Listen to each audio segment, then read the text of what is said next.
कुछ रंग प्यार के ऐसे भी। आशा, एक गिलास पानी दो।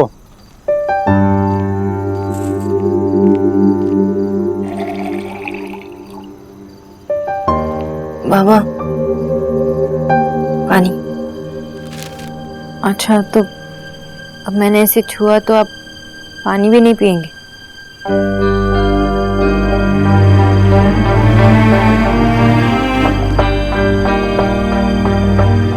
बाबा, कब तक एक ही न्यूज़पेपर बार बार पढ़ते रहोगे?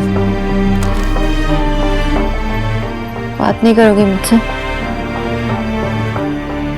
हाँ, मुझे पता है आप मुझसे ना न्यूज़ डिस्कस ही करोगे।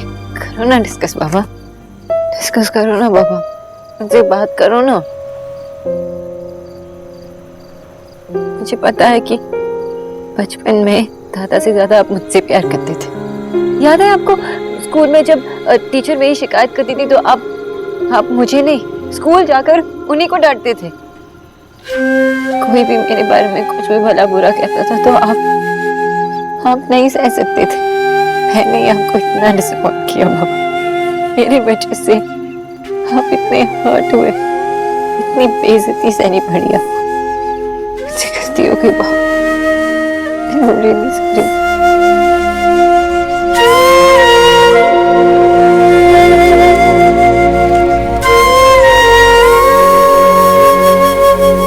बचपन में नहीं बेटा, मैं तो अभी भी तेरे लिए किसी से भी लड़ सकता हूँ, because I love you to.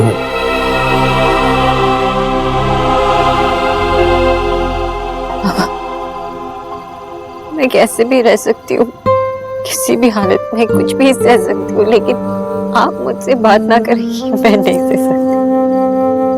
Please मुझसे और गुस्सा मत हो बाबा, मुझसे मत करो।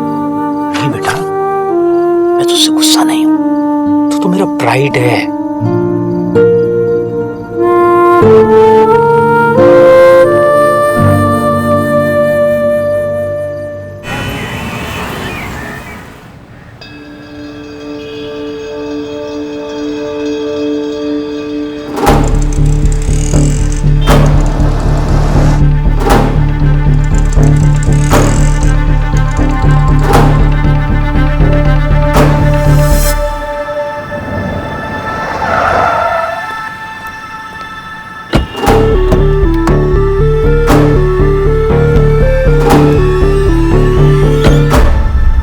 ये सुबह से नेट नहीं चल रहा है, लगता है सारी ऑर्डर की डिलीवरी मुझे करने जाना पड़ेगा। ओहो, मामा फिर से कुछ भूल गए?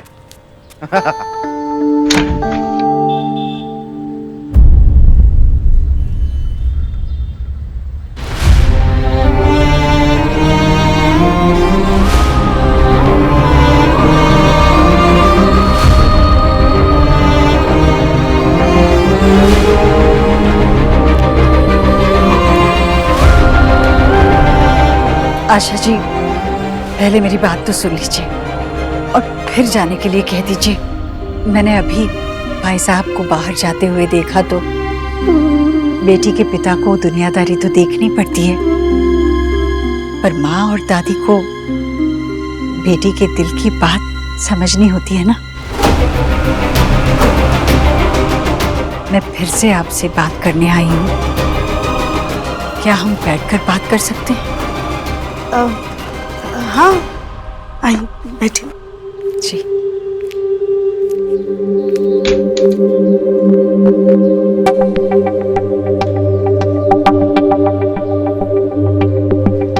सोना, जरा चाय नाश्ता कुछ ले आना। नहीं, मैंने आज निर्जल व्रत रखा है, मैं सिर्फ आपसे बात करने आई। शोरो बेलीना सोना, अंदर जाना।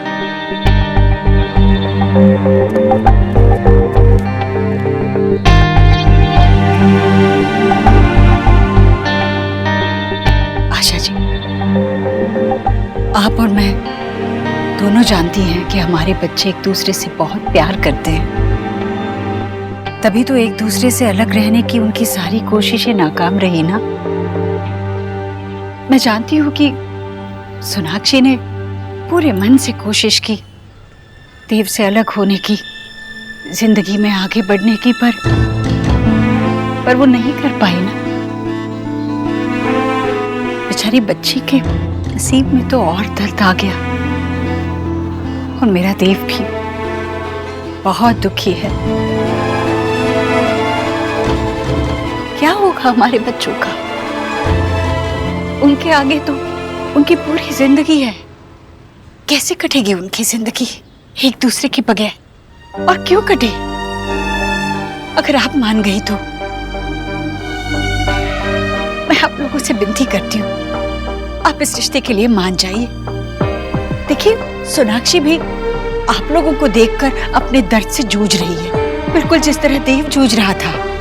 पर हम दोनों तो माँ हैं, अपने बच्चों के मन की बात जानती हैं। अब उनके दिल यूं एक हो चुके हैं, अब अलग नहीं हो सकते। मैं आपसे बच्चों की खुशियों की भीख मांगती हूँ, मान जाइए। ईश्वरी जी,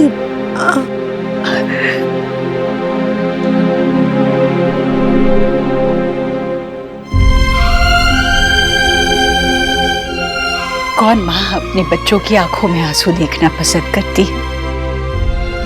मुझे पता है, जो आंसू मेरे देव की आंखों से बहे हैं, वो सोनाक्षी की आंखों से भी उतरते होंगे। अब हम दोनों के बच्चों की जिंदगी आपके हाथों में है। आप इस रिश्ते के लिए मान जाइए, बस सब ठीक हो जाएगा। माँ जी, आप कुछ कहिए ना इनसे। हाँ बोलो बेटा। देखिए ईश्वरी जी, मैं हाँ नहीं कर सकती, मेरे हाथ में नहीं है। लेकिन आप चिंता मत कीजिए, मैं विजय से जरूर बात करूंगी और शोना से भी।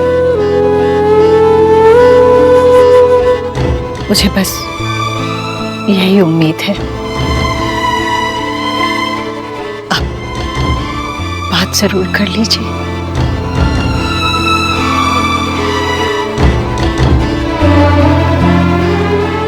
मैं चलती हूँ। आंटी जी, आंटी जी, आप बैठिए, बैठिए, आप 2 मिनट के लिए बैठिए। मैंने आपसे कहा ना, ये व्रत सब मत कीजिए। कितनी बार कहा है आपसे? पहले से आपकी तबीयत खराब है, ऊपर से माँ बाप। तबीयत का क्या है बेटा? भगवान बस मेरी मनोकामना पूरी कर दे और तुम्हें मेरी बहू बनाकर मेरे घर भेजे।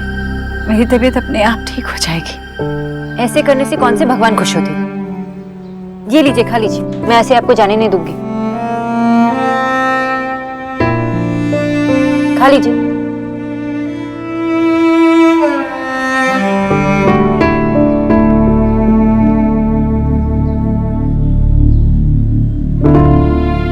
देखा आपने, रिश्ता तो अब भी है। थोड़ी सी दूरियां आ गई थी बस। मेरी इतनी चिंता है तुम्हें, तो मेरी बहू बनकर मेरे घर आकर भी तो मेरा ख्याल रख सकती हो ना। मेरा बेटा और मैं दोनों यही चाहते हैं। जानती हूं मैं, जब तुम वहां थी तो ये बात समझ ही नहीं पाई। मुझसे नाराज हो कि मैंने तुम्हें नहीं अपनाया। तो देखो,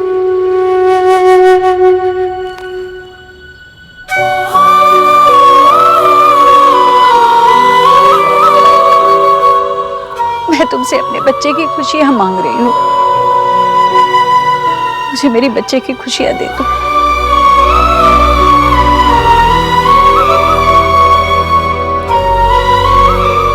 तुम्हारे साथ ही उसकी सारी खुशियां हैं। शादी के लिए हाँ कर दो, मुझे मना मत करो। देखो, एक माँ आंचल फैलाकर तुझसे भीख मांग रही है। मुझे खाली हाथ मत जाने दो। प्लीज ऐसा मत कीजिए। मुझे पता भी नहीं है कि मेरे पास कुछ है भी या नहीं देने के लिए। है, तुम्हारे पास ही तो सब कुछ है सोनाक्षी। बस बेटा, अपना नजरिया बदल कर देखो। तुम पाओगी कि देव और तुम अब भी वही हो जहां पहले थे। कुछ नहीं बदला है सोनाक्षी, कुछ नहीं। तुम नहीं जानती कि तुम्हारे एक हाँ कहने से कितने सारे जीवन संवर जाएंगे। जी मुझे पता नहीं कि मैं कर पाऊंगी या नहीं। मेरी फैमिली ऑलरेडी हर्ट हो चुकी है, इतना कुछ उन्होंने सहा है। जानती हूँ, पर बस एक बार तुम सोच कर देखो। ईश्वरी जी, पिछले कुछ महीनों से शोना के लिए सब कुछ बहुत मुश्किल था। बहुत कुछ देखा उसने, उस पर इतना दबाव नहीं दे सकते हैं हम। और हमारे लिए भी किसी भी नतीजे पे पहुंचना अभी इस वक्त आसान नहीं है। विजय भी बहुत डिस्टर्ब है, कुछ भी सोचना समझना उनके बस में नहीं है। मुझे नहीं लगता वो इस रिश्ते के लिए कभी भी हाँ करेंगे।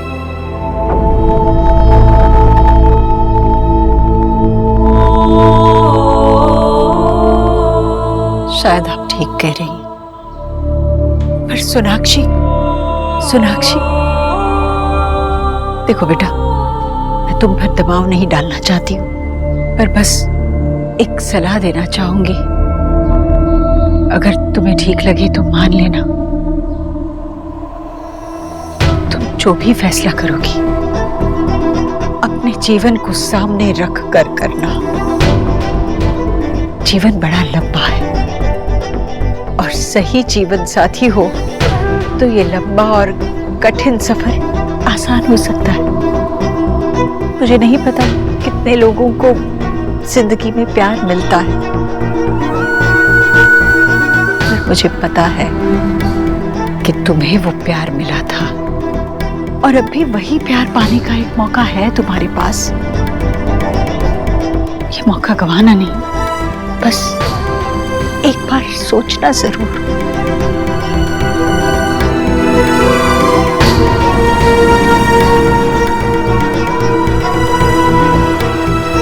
अब मैं चलती हूँ। हाँ जी, मैं आपको अकेली नहीं जाने दूंगी। और आप घर पहुंचने के बाद आप बेड से बिल्कुल नहीं उठेंगे। दादा, आंटी जी को जरा घर छोड़ के आना।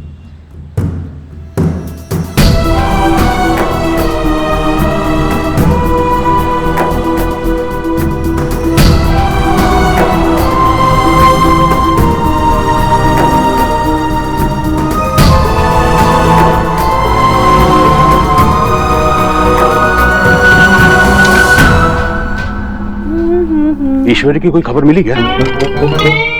वो देखिए ना, जीजी फोन लेकर भी नहीं गई हैं। विकी कहाँ है? उसने जाके देखा उसे मंदिर में? मंदिर?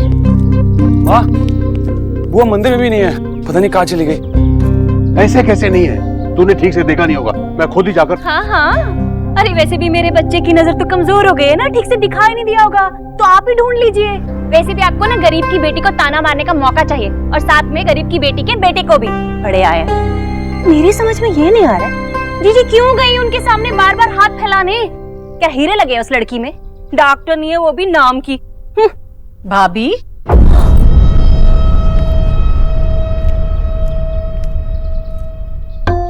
भाभी सोनाक्षी से देव बहुत प्यार करता है। इसका मतलब ही ये है कि सोनाक्षी में वो सारी खूबियां हैं जो किसी और लड़की में नहीं। इतनी लायक लड़की को आप ऐसे क्यों कह रही है? ईश्वरी, तेरी तबीयत गड़बड़ है क्या? हाँ अंकल, वो उन्होंने फास्ट रखा था तो वीकनेस आ गई थी, उस वजह से। सुना ने कहा है कि आराम करना है और थोड़ी थोड़ी देर में कुछ खाते रहना है। ईश्वरी भैया, आप चिंता ना करो। वैसे भी सोनाक्षी हमेशा से जरूरत से ज्यादा चिंता करती है मेरी। उसने कुछ खिला भी दिया है मुझे।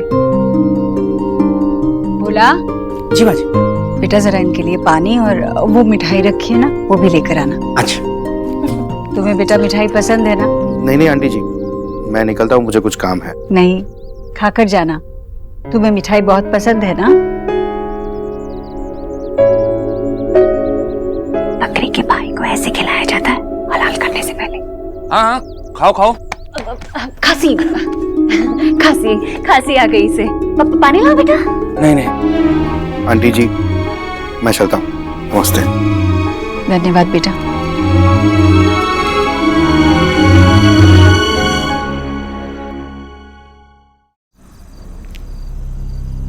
देखो एक माँ आंचल फैलाकर तुझसे भीख मांग रही है, मुझे मेरी बच्चे की खुशियां दे दो।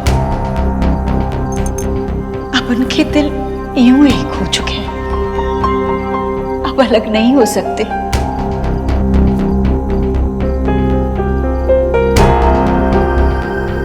आशा, वो मिसेस दीक्षित फिर आई थी यहाँ, उसकी हिम्मत कैसे हुई यहाँ आने की? ये तो हरेसमेंट है। अभी बताता हूँ इन लोगों को हरेसमेंट का मतलब क्या होता है। पुलिस कंप्लेंट करूंगा तब समझ में आएगी इन लोगों के। बस चुप कर। तो मैं चुप कर जाऊं? ये लोग लिमिट पे लिमिट क्रॉस किए जा रहे हैं, तुम कह रही हो मैं चुप कर जाऊं? क्या किया इन्होंने आज? मार पिटाई की या हमारे सर पर बंदूक रखा?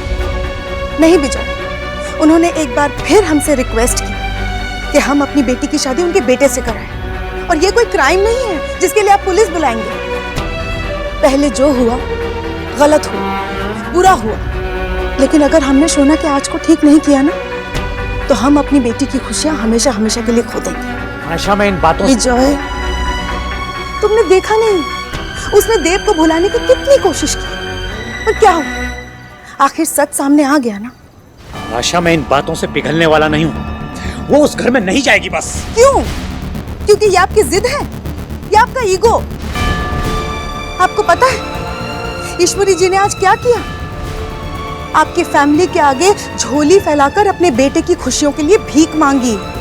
वो औरत भीख मांग रही थी, और आप अपनी बेटी की खुशी के लिए एक बार और सोच नहीं सकते? विजय, शोना अपना प्यार पाने का एक मौका खो चुकी है। अगर दोबारा भी खो देगी ना, तो वो कभी भी खुश नहीं रह पाएगी। वो उस घर में खुश नहीं रहेगी आशा। हाँ, लेकिन ये सब कुछ जानते हुए भी उसने खुद वो घर चुना है अपने लिए।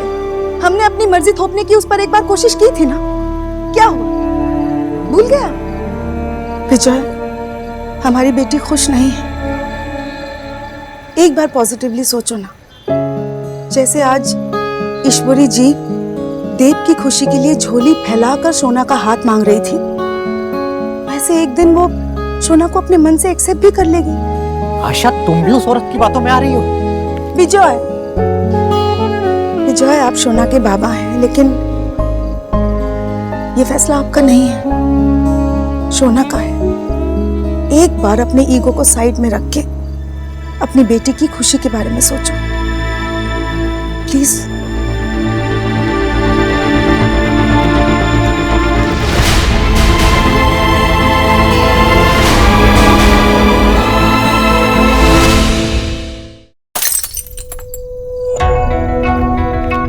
ईश्वरी, ये गिलास कैसे टूट गया? पता नहीं भैया, हाथ से कब छूट गया पता ही नहीं चला। नहीं, आगे मत बढ़, कांच के टुकड़े बिखरे पड़े हैं। चल बैठ। क्या हुआ? मेरे बेटे का सपना टूटकर बिखर गया है भैया। जितना दर्द सपने के टूटने का होता है, ये कांच का टुकड़ा चुप भी जाए तब भी उतना दर्द नहीं होगा। मुझे लगता है कि मैंने ही अपने बेटे का सपना तोड़ दिया है। ऐसा क्यों कह रही है ईश्वरी? तू दो बार उनसे बात करने गई, पता किसके लिए? देख, तेरे बस में जो था तू कर रही है ना। अब इसके बाद उनका जो भी जवाब होगा वो तो हमें मानना ही पड़ेगा ना। ऐसे कैसे मानना पड़ेगा? नहीं, सोनाक्षी को शादी के लिए यहाँ करनी ही होगी, मेरे देव के लिए, अपने आप के लिए, मेरे लिए। भैया, मैं कैसे बर्दाश्त कर पाऊंगी अगर सोनाक्षी ने मना किया तो? क्योंकि तब तो मेरा देव बिल्कुल खत्म। नहीं भैया, मैं अपने आप को कभी माफ नहीं कर पाऊंगी ऐसे में। ईश्वरी देख, अपने आप को इतना कमजोर मत बना। जिंदगी में कभी कभी हार का भी सामना करना पड़ता है। मैं मानता हूँ तूने गलतियां की है, लेकिन तू उसे सुधारने की कोशिश भी तो कर रही है ना। देख, देव तेरा बहुत समझदार बेटा है। अगर भगवान ना करे ऐसा कुछ हो भी गया ना, तो देव तुझे दोषी थोड़ी मानेगा। पर भैया, मुझे सुकून कैसे मिलेगा अपने ही बच्चे को दर्द में देखकर? बताइए, एक ऐसी माँ बनकर मैं नहीं जी सकती जिसने खुद अपने बच्चे की खुशियां छीनी हो। देव ने कितना कुछ किया है मेरे लिए, हम सब के लिए, और अब जाकर जो वो चाहता है वो उसे नहीं मिला तो मैं मर जाऊंगी। ईश्वरी, हाँ भैया, सोनाक्षी ने दोबारा मना किया, तब मैं तीसरी बार जाऊंगी, मैं चौथी बार जाऊंगी, पर मैं उसके बाबा के सामने झोली फैला कर भीख मांगूंगी। भैया, जो करना पड़े मैं वो करूंगी, पर इस बार मैं अपनी देव की जिंदगी से दर्द को हमेशा के लिए बाहर निकाल कर फेंक दूंगी। ठीक है, शांत हो।